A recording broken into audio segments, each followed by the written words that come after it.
What is the Larsen style? I'm not sure that there is one, as I am eclectic and I like to work in not only different media but in different feelings. I'm quite exploratory, I think, in seeing if I can do something like Chinese might have done it, or Africans, or I try to fit into different shoes and see how they feel. But I think what might be the most consistent is an organic or natural quality. 'Cause I always have spent time on the beach and in the woods and with flowers. And I ask questions of these things. Why am I haunted by this kind of rhythm or that kind of color? And I try to get this into my work, even sometimes things that don't seem, that they seem quite geometric, but they have usually a random rhythm. I think that so much of the world today is a mechanical rhythm. So I'm trying to seek something that's more casual, that's more organic than that. And the way that I combine things or combine colors, proportions, tends to be hopefully dynamic. Almost everything that I've so far learned about color has come out of observing nature, sometimes very closely, as to, I think everyone in the world will say that the color in flowers or birds is spectacular, but why? And what I'm seeing is color and value relationships to texture and to light falling on it and creating shadows. And if I like what's happening in these golden green marigolds, how do I get that into a fabric? My feeling is that for most of us, we live in an urban situation. We see too little of nature. Psychologically, we need to see more. And that fabrics, one of their chief roles in the interior, is the possibility of bringing nature-like broken color into the interior. So, when I am working with color, I usually am working directly with the yarns that we have in the studio, or the yarns of the place that we're weaving, and I twist them together to simulate how they're going to look in the fabric. That's too much contrast. I'm not getting a vital kind of color play. This is much more like what I was liking in the marigolds. Perhaps if that is going to be my woven weft, what is the warp yarn going to be? Usually it'll be darker and will be the relief that sort of sets up the color on the surface. And then we try it. We weave it on the loom. We dye the yarns and try many variations. Feeling it. Okay. Jack, how about relating color to pattern? What do you do? I find it's totally different than most woven color, particularly hand woven color, where the relationship is infinitesimal and one, like 1/100th of an inch for a yarn next to another. And I think it's where most people who are new to weaving make their mistake. They're used to dressing or arranging fruit or something, where they're getting one block of color here and one block of color, maybe not even contiguous, and that's tasteful. And when they go to weaving, that mixing up, jumbling these things that seem to work all right between a tie and a suit, in weaving are much too contrasting, and a busy, ugly, salt and pepper effect works.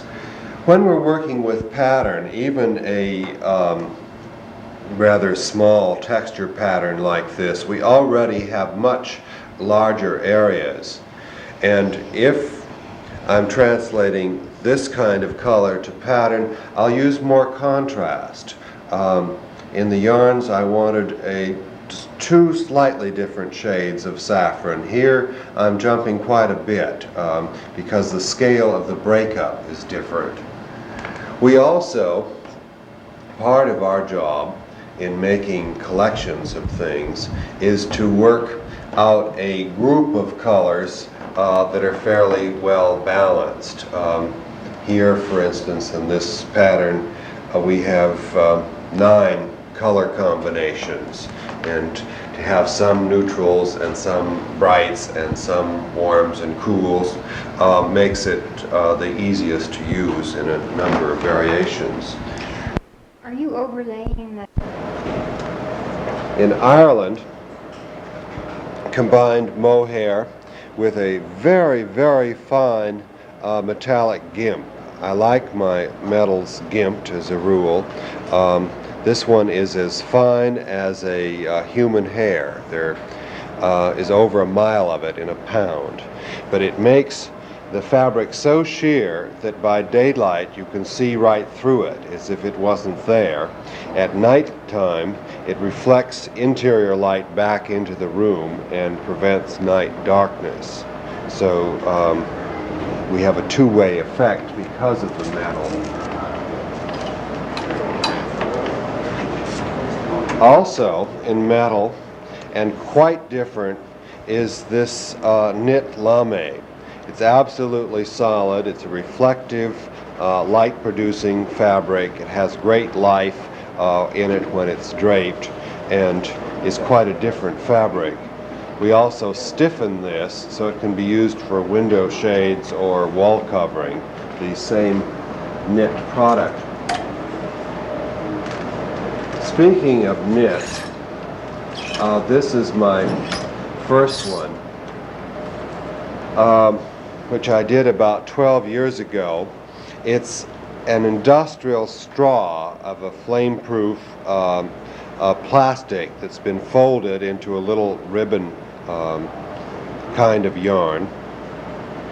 The problem with weaving it was that it's so slippery that unless woven very tightly, it wouldn't hold. And for a shear, a very tight weave wouldn't work. Knitting is an ideal technique for it because it holds it firmly, it locks it in place. On the other hand, knits tend to have a great deal of sweatery stretch to them, which isn't good for drapery. So here, by using a yarn that we can heat set and take all the stretch out of, we avoid that. So the material and the process that we're using are each contributing, sort of like the algae and fungi that make up lichens. It's a symbiosis of quality traits. Jack, do you advise hand weavers to do their own hand spinning? I at least advise them to use hand-spun yarns, and whether they can buy it or whether they must spin it, I think is up to them. I think the feeling for most hand weaving today, it's not a livelihood producing medium, it's mostly an expressive one, so that the quantities aren't important, the quality only, and what makes it special over commercial fabric is what is important, and nothing is so important in that respect as the yarn itself. For instance, when I first started working with New York architects, I had done some fabrics in Haiti and worked with some in Morocco that used hand-spun natural yarns with a great deal of variation in them. And at that time, there were only a few clients like Marcel Breuer, European trained, who felt that these were so special and that these dirty white natural wools were more valuable than silks. Now we have trained thousands of architects to feel this way, and we're getting these wonderful oatmeal-y hand-spun wools. These happen to be produced in Colombia, and they are, between them, our two best selling fabrics.